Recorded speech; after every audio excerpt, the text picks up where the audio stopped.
तो सबसे पहले हमें ये समीकरण दे रखी है, इसको ऐसे कैसे लिख लो, √2x प्लस √3y बराबर 0। ठीक है, अब √3y को इधर ले जाते हैं, तो √2x भाई 3y प्लस का है, यहाँ पे जाके माइनस का √3y। अब √2 है गुणा में है, यहाँ जाके भाग में, तो x कितना आ गया हमारा, माइनस का √3y बटे में √2, समीकरण 3। ठीक है, अब लेते हैं समीकरण 2। तो समीकरण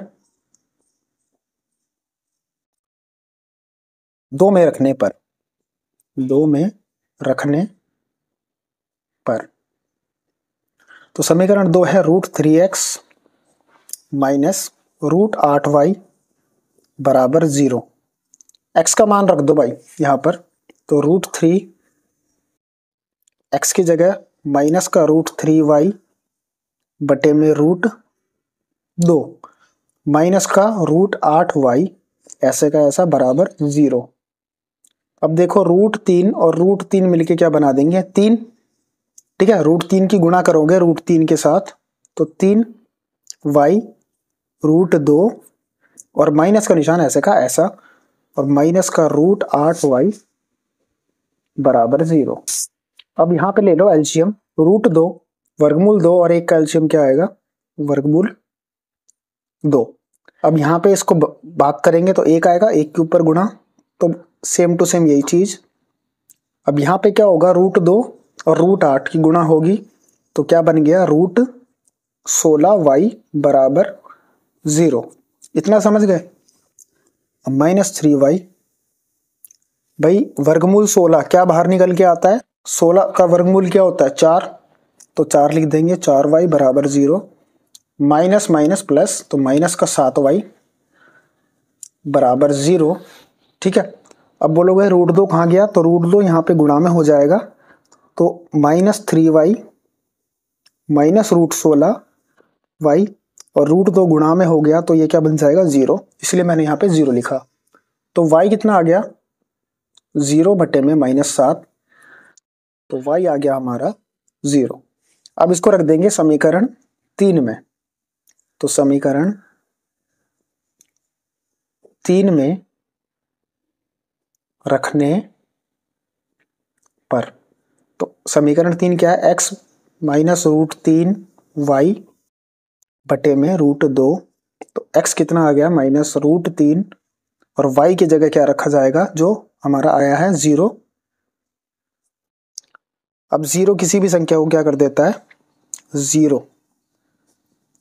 ठीक है, तो x का मान कितना आ गया 0 और y कितना आ गया 0। ठीक है भाई, ये हो गया हमारा 5वां पार्ट। अब चलते हैं छठे पार्ट पे। तो छठे पार्ट में समीकरण इस टाइप की दे रखी है, पहले इसको नॉर्मल समीकरण में हम कन्वर्ट कर लेते हैं। तो यहाँ पे देखो 2 और 3 का एलसीएम कितना आएगा, 6। 2 विभाजित करेंगे 6 को 2 से, तो 3 तिया 9x, यहाँ पे 3 दूनी 6, 2 पंचे 10। अब 6 यहाँ पे डिवाइड में है, यहाँ मल्टीप्लाई में, तो 9x माइनस 10y, 6 की यहाँ पे गुणा, तो माइनस का 12 डायरेक्ट में लिख देता हूँ। तो ये समीकरण 1 बनी अभी हमारी। अब आते हैं इस पे, 3 और 2 का एलसीएम कितना आएगा भाई, x y बटे 2, 13 बटे में 6 है, 3 और 2 का एलसीएम आएगा हमारा 6, 2x 3y बराबर 13 बटे में 6, तो 2x 3y ये भाग में है, यहाँ जाके गुणा में, तो 6 से 6 यहाँ पे कैंसिल, तो 2x प्लस 3y बराबर कितना आ गया 13। ये हो गई हमारी समीकरण 2। अब समीकरण 2 से ही मान निकाल के समीकरण 1 में रख देते हैं। ठीक है, तो 2x बराबर 13, यहाँ पे प्लस का है, ये जाके माइनस का 3y, तो 2x कितना आ गया 13 माइनस x कितना आ गया 13 माइनस 3y बटे में 2, ये आ गई समीकरण 3। अब क्या लिखूंगा मैं, समीकरण 2 में रखने पर, समीकरण 1 में रखने पर। ठीक है, 2 से हमने वैल्यू निकाल ली, अब जो वैल्यू निकली है उसको समीकरण 1 में रख देते हैं।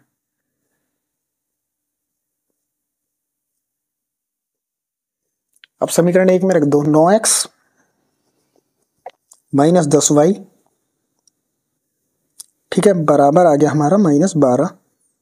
तो 9x की जगह मैं क्या रखूंगा 13 माइनस 3y बटे में 2,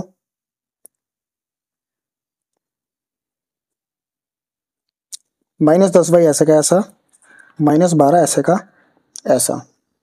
अब यहाँ पे इसकी मल्टीप्लाई कर दो, 13 नहीं में 117, 9 की फिर 3 से मल्टीप्लाई, 9 तिया 27y बटे में 2, यहाँ माइनस का 10y ऐसे का ऐसा, -12 ऐसे का ऐसा। अच्छा, जिसके नीचे कुछ नहीं उसके नीचे 1, 2 और 1 का एल्शियम 2, तो ये जो है 117 माइनस 27y ये ऐसे कैसा रहेगा, और यहाँ पे ये क्या हो जाएगा 10 दूनी 20। समझ गए इतना, एलसीएम तो पता ही होगा। तो -12, अब यहाँ पे देखो 117 भाई माइनस माइनस प्लस, तो 20y और 27y 47y, और 2 जो डिवाइड में है यहाँ जाके गुणा में हो जाएगा। तो 117 माइनस 47y बराबर -24। 117 को इधर ले जाओ तो -47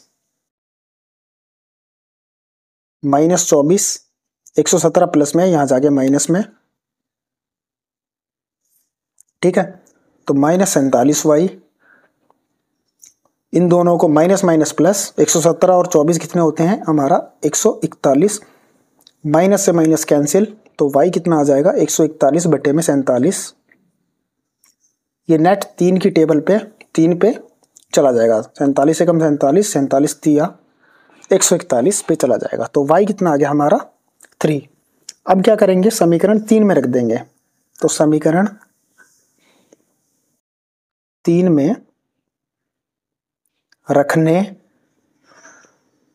पर समीकरण 3 है x बराबर 13 माइनस 3y बटे में 2, तो 13 माइनस 3 और y की जगह क्या रखूंगा 3 बटे में 2, ठीक है। तो x कितना आ गया भाई 13 माइनस 3 तिया 9, 13 में से 9 गया 4, तो 4 बटे में 2 यानी 2 एकम 2, 2 दूनी 4।